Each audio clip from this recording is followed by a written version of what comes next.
Thanks for the support as a channel member, Chris P. Well, it turns out this Champions League isn't as straightforward as I hoped it would be, and we're now back in the situation of needing results again. This wasn't in the script.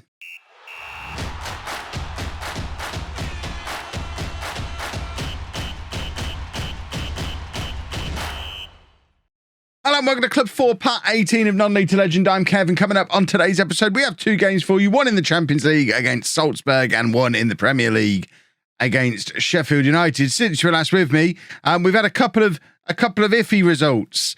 We got absolutely battered by Arsenal. I mean, I guess that's not an iffy result. At the time, Arsenal were 10 wins from 10 games, and we clearly did them some damage because they've drawn their next two games since smashing us 4-1. But I'm taking the credit for it. If you played Arsenal since we did, you're welcome. More troubling is having beaten Monaco 5-0 away from home just a couple of weeks before, we then lost 2-0 to them at home, which means our Champions League group now looks like this. We play Salzburg today. In the unlikely event they pick up some points and Monaco beat Villarreal, it's going to look very tricky going into match day 6. I mean, we've secured some kind of knockout football in the new year anyway, because even if we do slip down to third, we're going to be in the Europa League. But after the way we started and after the 5-0 win over Monaco, you got to hope for Champions League knockout. So fingers crossed we can pick up a win against Salzburg today whilst Villarreal beat Monaco. That combination of results will mean it's very unlikely we top the group, but we're not here to top the group. We're here to try and sneak through the group. Thankfully, form has started to recover as well, and because we've won our last two Premier League games, and despite the thrashing by Arsenal, 12 games in, we still find ourselves up in the Champions League qualification spots, 25 points on the board, although it is worth bearing in mind that we're only 1 point ahead of 6th place. So it's going to be tight at the top again, like it was last season. So with all that in mind, the team that we are sending to, well, we're not sending them anywhere, Salzburg, are being sent to us. And of course, we are playing the strongest team possibly available to us, which is Hoy and Hal in goal, a back four of Michele, Caesar, Noll and Romero. Zamorano at the base of the midfield, Janusek and Tippel ahead of him, Gilberto Carlos then in behind Abraham and Pedro Luis. Hopefully, we pick up a nice, comfortable win, and we weren't just having a little bit of beginner's luck in the Champions League before. I've got a taste for it. I'm enjoying European football, and I'm particularly enjoying, despite me going on and on and on about it over the last couple of episodes, the whole Champions League hangover thing doesn't seem to have been a major issue for us this season, because we are still in and around the Champions League qualification spots as we near the end of the group stage. And this is always the danger time when you're a new team in Europe. The sheer quantity of games you get this time of year. Obviously, if we end up getting to the final of the Champions League, we'll probably suffer in the league again, but we all know that's pretty unlikely to happen. We are ultimately still just little old Norwich, and as soon as we face a big team in Europe, we're going to get knocked out. But this is all overachievement. The board just wanted me to basically not embarrass ourselves in Europe. We've already not embarrassed ourselves in Europe. Everything from here on in is a bonus. And Tammy Abraham trying to double the bonus with one of his trademark far post headers, but he's not able to keep that one down. And the best chance of the game so far goes just over. But Michele's trying to get things going again from a throw. What a pass from Tammy Abraham. And unfortunately, on this occasion, Pedro Luis can't apply the finish. He hits the post, but that was a sensational pass again from Tammy Abraham. And I mean, he seems up for it. I'd like to grab a goal now, please, because this is very similar to what happened in the game we lost against Monaco. We had all the chances. We looked like the better team, and we just weren't able to find the breakthrough. But we have now found the breakthrough, and it's a 16th goal of the season for Pedro Luis. 1-0 to Norwich against the Royal Bank of Scotland, and everybody's delighted. Does Royal Bank of Scotland even still exist? I mean, I know they, back when I was a mortgage advisor back in the day, they did. I don't know if they still do. Either way, that's what I think when I see RBS. 1-0 up. Lovely, lovely, lovely. Right. Let's not mess up from here. Look how excited the fans are. They're all, look, we're this excited. They got their arms out all over the place. And that is such calm defending from Caesar. Pedro Luis nods down to Abraham. It's back to Pedro Luis again, and he is in. And I don't know how it's snuck in, but it has. And that chance he had earlier that was easier to score than miss, I think he's just made up for it there. It's an absolute howler from the goalkeeper, I think. I'm just not sure how this has made it past the keeper. Abraham plays it into him, and it's a bit of a scuffed shot, really. There's no power to it. I don't know if he's just caught the goalkeeper unawares with such a pathetic shot, but either way, it's made it into the back of the net, and we are 2-0 ahead. Now, my question is, how does head-to-head work in the Champions League? Because obviously we're 3 points clear of Monaco with a game to go. We're actually going to make a short corner work here, which is probably even more important than Champions League qualification. This would be stunning. My word, we made a short corner work. 3-0, and Captain Noll is there to thunder it into the top corner. And this, I mean, I don't know if I've ever seen the short corner work. This is how good we're getting. We can make this happen. This is, I mean, it's straight off the training ground. That's why I've got the training kit on. So I'm pretending like I didn't know it was coming. We've been practicing that one all week. Beautiful stuff. What I was trying to say, though, is the head-to-head. We're 3 points clear of Monaco now with one game remaining. We beat them 5-0. They beat us 2-0. Do the actual... Oh, in fact, they're now beating Villarreal, so it doesn't matter anymore. My question was going to be, is it like an aggregate scoreline over the head-to-head, or is it just, will you beat each other once each? We'll look at a different thing. But it appears that Monaco are beating Villarreal, which means the final day of our group is going to be very interesting, to the point where if things stay as they are, I think we're going to abandon the Sheffield United game and show you the final game against Villarreal in the second half of this episode as we try and secure qualification. Because obviously Villarreal, best team in the group. But if they beat us, Monaco are almost certainly going to beat Salzburg, and we could still find ourselves not qualifying despite some excellent performances. It's that defeat against Monaco is really going to count against us, I think. In fact, I want to bring Griffin Diaz on. All right, and we're also going to bring on Haruna, and Pedro Luis is tired, so Alvarez can come on for him. We'll just make a few changes. We could really do with Villarreal getting back into it, but Monaco are 2-0 up. And I'm not... Oh, in fact, it's 2-1 now. Damien, straight out of the Apollon save. Oh, and they've missed a penalty as well in that game. Oh, how close it could have been. But it is now going to be nail-biting stuff going into the final group game. And I don't know, I think I'd probably declare Monaco favourites. They're pretty much guaranteed to beat Salzburg, who we can see today are a very poor side. Monaco have obviously got all of this European experience. They've been there, done that. This is a first time for us. Well, it's obviously not a first time for Tammy Abraham as he grabs another goal. He's been playing in Europe for the last 15 years. But for us, for the majority of us, it's brand new ground. And I can't remember if we're home or away. If we've got to go away to Villarreal on Monaco. Oh, what's happened? Villarreal have equalised. After all that disappointment and negativity, if that's how it's ended, I think we might have just qualified. Please tell me we've qualified. We have qualified! What happened? It must have been such a late goal. Villarreal with a 92nd minute goal to secure us a spot in the knockout round, because we are away against Villarreal in the next game. I was not feeling confident at all going into those final matches. Monaco were going to win. We were going to struggle, and I think we'd have ended up finishing third. But that 92nd... Damien is a channel hero again. We might have to sign him. Come on, Damien. We want you. Who else is after him? Bayern Munich. So Damien's quite good, actually. Oh, my word.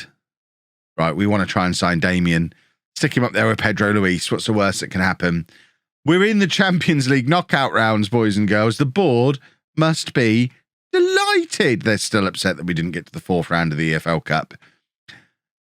You just can't win with this lot. Right, in that case, we go back to the original plan. We'll show you another league game because the Champions League is now irrelevant until February. Full focus now is on piling up as many Premier League points as possible so that we're playing in Europe again next year. Here's the thing that upsets me a little bit about FM22 that I don't remember there being in previous FMs. This guy, Nelson Yedro, not him particularly, although his actions have just upset me. As you can see, he looks like he's really rather good. He's an attacking midfielder, which is a player that we need because we have arranged to sell, what's his face? Mortillaro is going to be going to Krasnodar for £10.5 million in January. He was unhappy about lack of game time, so we're moving him on. We were in the market for another attacking midfielder to come into the squad, and I figured I'd identified the one I want, Nelson Yedro. He's already better than Mortillaro, 5-star potential, looks like he's going to be absolutely awesome. He's also wanted by Arsenal, Man City and Man United. He's probably pretty good, and he's got a £5.75 million release clause, which you can't see there, but I know he has because, I mean, it must have told us it on here. I don't know how I knew. I think I just made offers for him. And when we made the offer, as you can see, it meets his release clause. In fact, it might not even be a release clause. They accepted £5.75 million anyway. That's not what this story is about. What this story is about is the fact that we went through full negotiations with him, did the whole back and forth, got him to agree to everything. And then I figured, well, that's it. We're getting him. None of those other clubs are in for him yet. We've got our man. And then a few days later, he comes back with this. He's rejected the offer because these terms were unacceptable. Well, Nelson Yedro, I present to you a theory that what you could have done is when we were negotiating, asked me for more. We were only paying him 25 grand a week. I'd have given him 35. I'd have given him 45. I'd have given him all of this. Why not ask for it? And then we made an offer to go back in for him again, and he doesn't want to discuss terms because of the breakdown of the previous talks. Nelson, the previous talks were lovely. The previous talks were fine. And then you sent me a fax a few days later saying you'd changed your mind. You're an idiot, Nelso. That's what when we sign him, we'll call him Nelso. Nelso Yedrin. We do still have a month before the transfer window opens, so I've put a little note on. It's the first time I've used the notes feature on FM22, I think. It's very rare that I use the notes feature, but I have put myself a note on for 2 weeks' time to give him to do another offer, because by then he should have calmed down. And fingers crossed we'll still get our man. I suspect he's going to go to one of those other clubs. But it is it's frustrating that this happens. Why not just tell me in the negotiations that you're not happy with those things, and then I'll change those things? Infuriating. Right, the team for Sheffield United, we've made a couple of changes just to keep things fresh. Wagyu and Mateus come in at the back. Ansa comes in midfield. Other than that, it is the same team that you've just seen play in the previous match quite confidently. What you're going to see in this match is the striker we tried to sign in the summer, Gaglioni, who was the one who was at Manchester United, was on loan at Sheffield United last season. Chose to go to them rather than coming to us, which I guess in terms of immediate career development was probably a wise decision for him, because even if he looks brilliant today, he was always only ever going to be our fourth choice striker behind Luis, Abraham and Alvarez. So I guess if he was looking for regular football, this was the best move for him. But if he was just looking to be the star of a successful YouTube series, he had a better chance of doing that by coming and playing for Norwich. And part of me thinks he was more interested in his football career than my Football Manager videos, which, I mean, it's a weird attitude for an imaginary man who only exists on YouTube to have. But what are you going to do, eh? Zamorano playing it into Luis, looking for the cross to Abraham, but it's intercepted before it gets to him, and they are now looking for Gaglioni, but Ansa is there to just take the ball off him almost immediately, and Mateus now playing it forward to Zamorano and Tipple, and we're doing our lovely little knocking the ball around, keeping possession thing that we do so well. Abraham slotting it through to Michele with another one of his wonderful passes, and the cross comes over to Pedro Luis, and his header is a little bit too high to trouble the goalkeeper. 17 minutes gone, it's still 0-0. And now Sheffield United are on the attack, and it is that man, Gaglioni, who we need to be keeping a little bit of an eye on. It's a big, deep cross from him, and it's hit the outside of the post. I think there was an argument for a penalty shout in there. One of our players went to ground and seemingly didn't make any contact with the ball and just kind of got in the way of their player. I can only assume he didn't make contact with them either, and he just fancied a sit down. Either way, the Sheffield United move continues, but now Michele, I think that was Michele, it might have been Cesar, was in there to make the tackle, and now Pedro Luis has just been beaten for pace by a centre-back. This is one of the more alarming things I've seen today. it's certainly not something that happens very often. And now McKaylee looking for the cross, trying to find Carlos. It ends up falling to Wagyu. It looked like he was shaping up for a shot, but now he's decided to go wide, looking for the cross. He's been brought down. I mean, that's a nailed-on penalty. If the ref doesn't give this, I want to know why he's held up play when Wagyu had gone past his man and was through on goal. He could have still got up and squared the ball for the cross. But he always knew it was a penalty, and it's going to be Tammy Abraham looking for his 8th goal of the season. Tammy Abraham does not score. He is first to the rebound, although he gets there just as it goes out of play. So it is a corner, and that's disappointing. I don't like missing penalties. It makes me very sad. And we don't score from the resultant corner either, so it remains 0-0. I've just declared there's no Champions League hangover. Let's not struggle to beat relegation threatened Sheffield United at home. Please and thank you. Answer to Mateus. He's not really the guy we want on the edge of the area, tapping the ball around, but it keeps going back to him. He's had about 8 touches as part of this move. Zamorano, Tipple, slotting it through beautifully to Luis. And again, his shot is not really what we were looking for. Although I guess from the last match, he's learned that you don't even have to hit the ball very well. Just try and move it vaguely towards the goal. And sometimes it just trickles in under the goalkeeper. Wasn't the case that time now. Now Sheffield United with a corner that Mateus heads clear comfortably. But it is straight back to Sheffield United defenders, and they look to rebuild the move. He's turned Wagyu inside out here, the Sheffield United attacker, but luckily Hoyenhal, as ever, is equal to the cross. Not mentioned him being iffy for the last couple of episodes. He clearly just had a slightly wobbly start to the season and seems to be back to his normal best goalkeeper in the history of the universe status ever since. That's a lovely pass from Pedro Luis. Must score this time. He's again not made proper contact with it. He looks like a striker playing without confidence, despite the fact he's been scoring for fun all season. It's weird. Perhaps the game's decided to nerf him rather than Hoyenhal for a few matches. It feels like one of those games where the random number generators decided we're not going to win today, but we're obviously the better team. So we're getting all these chances, and then once you get to the final part of the chance, they have to scuff it because, oh yeah, but we have decided you're not going to win today. I'm sure that's not a thing, but it really does feel like we're in the process of being FM'd, as the cool kids say. We might have to make some changes, although I don't know how useful changes are going to be in a situation where we can dominate a game to this extent and not find a breakthrough. Clearly, we're doing everything right until you get to the finish. And what can we do to improve their finishing? It's not like we can take them off the pitch for a little bit of a training session. We are going to take off Tammy Abraham, who is, he's played a lot of football again. He's tiring. Carlos can come off for Zanelli, and then we'll take off Tipple, bring on Diaz. It's a triple change on the hour mark as we try and just inject some energy into the team. I mean, we have just played in the Champions League in midweek. Sheffield United have now switched to a flat back 6 because they are absolutely bereft of any kind of ambition. And Diaz with the shot from range. We're going to go attacking. We're going to demand more. This is not okay that this match is going to end 0-0. And it's doubly not okay that it's had 0-0 written all over it from like the 20th minute of the match. From that first Luis shot, we were like, oh, okay, yeah. And then the penalty miss, and it's like, yeah, I've played this match before, especially after Champions League games. The hangover's not a thing, isn't it, past Kev? Are you watching what's going on here? This is exactly like that Watford game from earlier in the season.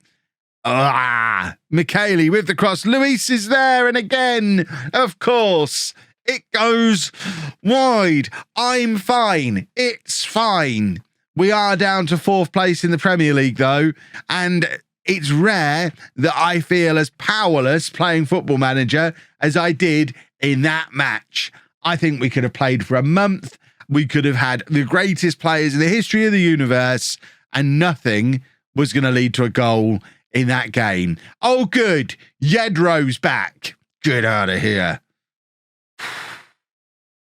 We did qualify for the Champions League, though, so I'm happy and cheerful. If you enjoyed that, please make sure you leave a nice big thumbs up on there for me.